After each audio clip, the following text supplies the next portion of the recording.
ating kembot na lang, weekend na! At hindi lang basta-basta weekend, it's another long weekend dahil National Heroes Day po sa Lunes. Ayun! Yes, Exactly. oo naman. Pero bago tayo magkanya-kanyang ganap ngayong long weekend, samahan niyo muna kami today sa isang nakaka-good vibes na kulitan at kantahan together with our very special guests, Anthony Rizaldo and Cheryl Cruz! Tiktropa mag-ingat! Let's go! Hey! Hey! Hey! Hey! Hey! Hey! Hey! Hey! Hey! Hey! Hey! Hey! Hey! Ayan, Samahan niyo let's po kami go. dito. Diba?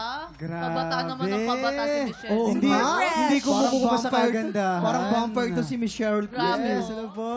Miss Cheryl, grabe. Painit ng painit ang mga eksena niyo po sa Born to Shine. Totoo naman talaga. Totoo, as in talagang sobrang intense. Congratulations po. Thank you naman. Thank you. Manood kayo ng Born to Shine Mondays to Saturdays, 2:30, afternoon prime. yes! At syempre, busy-busy din si Anthony sa kanyang musical na Bongga Kadaya. Ay, oo. Salamat. Oh, ito, Nakikita ko lagi yun ah. puspusan ng rehearsals ngayon. Kaya manood kayo, malapit na September. Bongga Kaday, Daani Patumbakal Musical sa Newport Performing Arts Theater, September 18. Good reviews, Grabe ha? yung rehearsal niyo Magkakaubusan dyan. yan, Oo, magkakaubusan. baka maubusan kayo. Bongga kaday, syempre. Bonggang-bongga talaga. Oo. Syempre, hindi palalampasin, papalampasin ang pagkakataong mapakanta ang ating mga bisita at saktong-sakto dahil ang mga tiktropa nating marites may natisod na namang issue online. Kaya humanda na kayo dahil... Eto na nga! Ito na nga. Malayo-layo ang pinanggalingan ng liham natin today. All the way from California, USA. Wow. Pakinggan natin ang kwento ni Olivia Smith. Dear Tiktropa, kamusta po kayo? First of all, please pardon my Tagalog because I am still learning your beautiful language.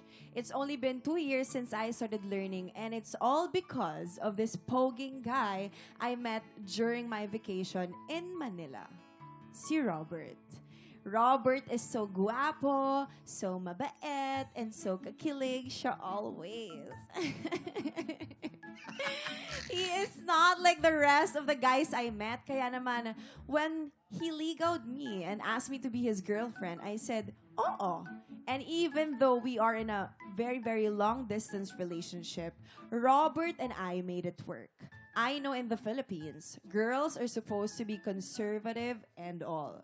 But I have never felt anything like this before. Sobrang mahal ko si Roberts. And mahal niya ako also. And so when I came back to the Philippines, I asked Robert if he wanted to marry me. And he said yes.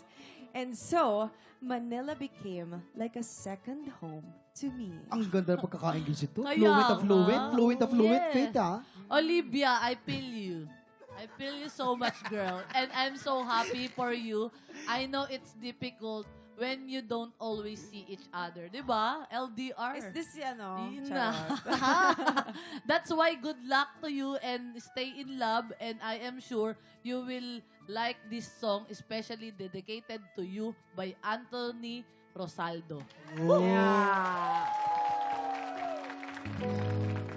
Maraming beses na kita nilayasan, iniwanan at ibang pinuntahan.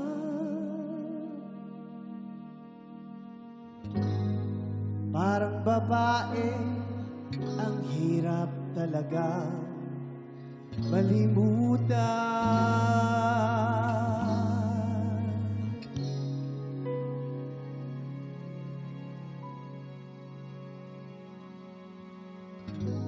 Ikaw lamang, take me back to your arms, Manila.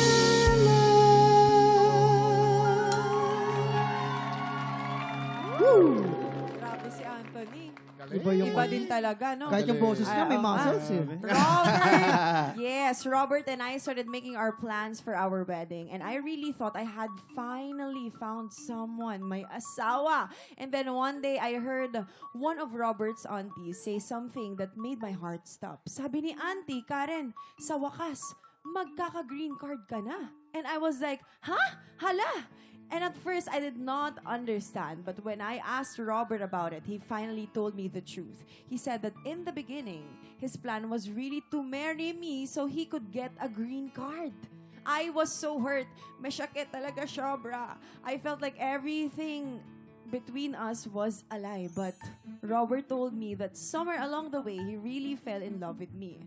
What started as a plan became something real, and the worst part is, naniwala ako sa Kenya. I know I should be angry, I know I should walk away, but how can I when this man is my dream boy? I still love Robert. Sobrang mahal ko siya, and I would like to believe that he also truly loves me now. Oh. OMG. Hugs to you, Olivia. I hope that, basta, sana magkaroon ka na lang ng happy ending sa kwento mo. Ay, kung hindi mo ko maintindihan, i-Google Translate mo na lang lahat ng sinabi ko, ha? Isama mo na rin i-Google Translate this song na super bagay sa taong in love like you, like us. Mula sa nag-iisang Miss Cheryl Cruz.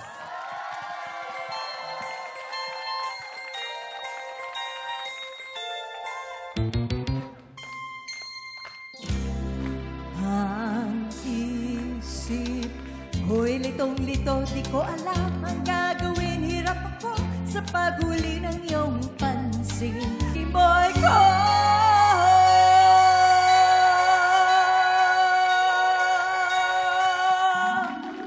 Wow! Thank you! Never kumupas. So, heto na Galing. nga mga Oh. titropa. I don't know what to do. Should I still marry the man I love even if our love story started with a lie? Please help me. Kasi my heart is saying, push mo yan. But my brain is saying, girl, takbo. Nagmamahal? Olivia. Ay. Okay, i-message po namin sa iyo kung ano ang advice namin. Di ba? Pero, ayan. Interesting. Interesting yung kanyang Yan, nabangan mo yung green card Olivia, yung eh, message no? namin sa'yo. Ito, sina Anthony and Miss Geraldine ang mga kasama natin sa bigayan ng blessings mamaya. Up next, may matinding paandar din ng Teen Clashers ng The Clash Teens. Susunod na yan sa pagbabalik ng TikTok Live! Hershey!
Tropa, pinanood mo hanggang sa dulo itong video na to? Very good ka! For more happy time, watch more TikTok Clock videos on our official social media pages and subscribe to GMA Network official YouTube channel.